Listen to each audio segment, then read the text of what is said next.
السلام علیکم، welcome to our channel law and justice, اور میں ہوں آپ کا میزبان ایڈوکیٹ میاں محمد فاہد طارق۔ آج ہم تھوڑے سے ملکی صورتحال کو اس ویڈیو میں ڈسکس کریں گے۔ اس کے متعلق جو بھی قانون ہمیں کہتا ہے، قانون کی کتاب میں لکھا ہے، اس کو ہم اس ویڈیو میں اس چیز پر ہم روشنی ڈالنے کی کوشش کریں گے۔ تو سب سے پہلی چیز جو اس وقت کرنٹ سیناریو چل رہا ہے وہ ہے عمران خان اور ووٹ آف نو کانفیڈنس۔ اس کے متعلق پارلیمنٹ میں ریسنٹ ہیئرنگ میں یہ ہوا ہے کہ جو ڈپٹی اسپیکر صاحب تھے انہوں نے اپنی رولنگ دے دی کہ یہ جو ووٹ آف نو کانفیڈنس ہے یہ صحیح نہیں ہے، اس کو ختم کر دیا، خارج کر دیا۔ اس کے متعلق قانون کیا کہتا ہے یہ ہم دیکھتے ہیں۔ سب سے پہلے اس ہیئرنگ کے اندر فواد چودھری صاحب نے جو بات کی، آرٹیکل 5 کا ذکر کیا۔ اب آرٹیکل 5 کیا ہے؟ آرٹیکل 5 کہتا ہے کہ every citizen is loyal to his state, مطلب کہ جو ہر سٹیزن ہے وہ اپنے اسٹیٹ کے ساتھ لوئل ہونا لازمی ہے۔ اس کو کس طرح انہوں نے اس کا گراؤنڈ بنایا؟ وہ گراؤنڈ انہوں نے اس طرح بنایا کہ جو عدم اعتماد کی تحریک ہے، بے شک یہ ایک کانسٹیٹیوشنل رائٹ ہے پارلیمنٹیرینز کا، لیکن انہوں نے کہا کہ جو پارلیمنٹیرینز ہیں وہ اپنی لویلٹی کی بیس کے اوپر اس تحریک کو نہیں لے کر آئے۔ اس تحریک کو وہ باہر سے فنڈنگ یا جو بھی باہر سے معاملات ہوئے، اس کے بعد اس تحریک کو پارلیمنٹ میں پیش کیا گیا، جس کے پیش نظر یہ تحریک جو ہے وہ کلین ہینڈز کے ساتھ پیش نہیں کی گئی، خالص نیت کے ساتھ پیش نہیں کی گئی۔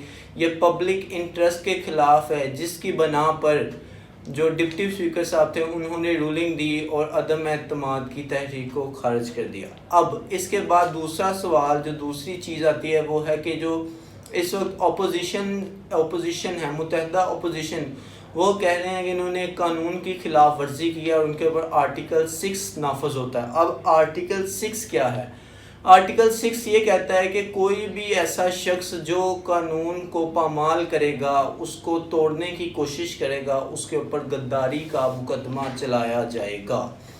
اب اس کے اوپر جو اپوزیشن تھی، اپوزیشن چلے گئی سپریم کورٹ میں جا کر انہوں نے کہا کہ یہ جو آج رولنگ آئی ہے یہ انکانسٹیٹیوشنل ہے اور اس کو ختم کر کے آج ہی ووٹ آف نو کانفیڈنس کی موومنٹ کو موو کیا جائے، اس کو مسترد کر دیا۔ اس کے پیچھے کیا گراؤنڈز آتی ہیں؟ جو پی ٹی آئی کہتی ہے وہ کہتی ہے کہ آرٹیکل 69 کہتا ہے کہ جو بھی پارلیمنٹ کی پروسیڈنگ ہوگی اسے سپریم کورٹ میں چیلنج نہیں کیا جا سکتا۔ جو آرٹیکل 69 کہتا ہے وہ بالکل یہی کہتا ہے کہ پارلیمنٹ کی پروسیڈنگ سپریم کورٹ میں چیلنج نہیں ہو سکتی۔ اب اس کے بعد کیا ہے؟ اس کے بعد آیا کہ جو اس دن کی رولنگ ہوئی ہے وہ سیٹ اسائڈ ہو سکتی ہے۔ ایسے ہی 1988 میں ایک دفعہ اسمبلیاں توڑ دی گئی تھی اور سپریم کورٹ نے بعد میں ان اسمبلیوں کو بحال کر دیا گیا تھا۔ اب اس میں ایک یہ بھی چیز آتا ہے کہ جو پارلیمنٹ کی پروسیڈنگ ہوتی ہیں دو ٹائپس کی ہوتی ہیں، ٹھیک ہے۔ ایک پروسیڈنگ ہوتی ہے کہ ہم اس جو بھی ریزولوشن ہے بل ہے اس کو ہم سننا چاہتے ہیں یا نہیں۔ ایک ہوتی ہے جو ملکی مفاد کے لیے ہوتی ہے۔ یہ دو ٹائپ کی پروسیڈنگ ہوتی ہے اور یہ پروسیڈنگ جو فال کرتی ہے وہ پبلک لیٹیگیشن افیئر کے زمرے میں فال کرتی ہے۔ تو اس لیے جو اس وقت سپریم کورٹ ہے اس کو یہ دیکھنا چاہ رہی ہے کہ آیا کہ اس چیز کو سپریم کورٹ میں چیلنج کیا جا سکتا ہے کہ نہیں، یہ قابل سماعت ہے یا نہیں ہے۔ اس کے بعد اس کے اوپر دیکھا جائے گا کہ یہ رولنگ درست ہے کہ نہیں ہے۔ اب اس کے بعد انہوں نے جو متحدہ اپوزیشن نے کہا ہے کہ عمران خان صاحب نے جو صدر نے جو اسمبلیاں توڑنے کا کہا ہے وہ انکانسٹیٹیوشنل ایکٹ ہے۔ اب اس کے اندر بھی دو چیزیں آتی ہیں۔ سب سے پہلی چیز جو پی ٹی آئی کا نظریہ ہے وہ یہ کہتا ہے کہ جب ووٹ آف نو کانفیڈنس خارج ہو گئی اس کے بعد اسمبلیاں توڑی گئی ہیں، ٹھیک ہے۔ اور جو نون لیگ ہے یا جو بھی متحدہ اپوزیشن ہے وہ کہتے ہیں کہ جب تک ووٹ آف نو کانفیڈنس ہے تب تک پرائم منسٹر اسمبلی کو ڈیزولو نہیں کر سکتا۔ اب اس کی تشریح بھی سپریم کورٹ ہی کرے گا۔ اس کے بعد جو ایک نئی چیز آ چکی کہ آیا کہ عمران خان اس وقت ہمارے وزیر اعظم ہیں کہ نہیں ہیں۔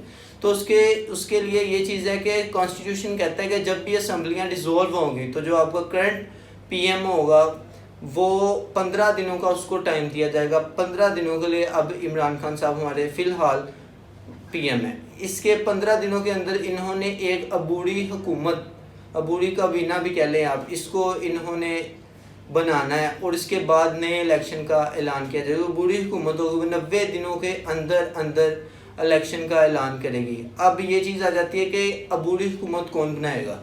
اس کو اپوزیشن اور حکومت مل کر بیٹھ کر بنائے گی، ان کی مشاورت سے بنتی ہے. اب اس کے اندر ایک یہ کنفلکٹ آ جاتا ہے کہ اس وقت اپوزیشن اور گورنمنٹ دونوں مختلف پیجز پر ہیں، تو کیسے حکومت عبوری حکومت بنے گی. تو اس کا جو سارا پروسیجر وہ یہ ہے کہ اگر دونوں اپوزیشن اور گورنمنٹ ایک مطلب کہ بندے پر راضی نہیں ہوتی ہیں عبوری حکومت کے لیے، تو پھر جو الیکشن کمیشن ہے وہ خود عبوری حکومت کو کانسٹیٹیوٹ کرے گا.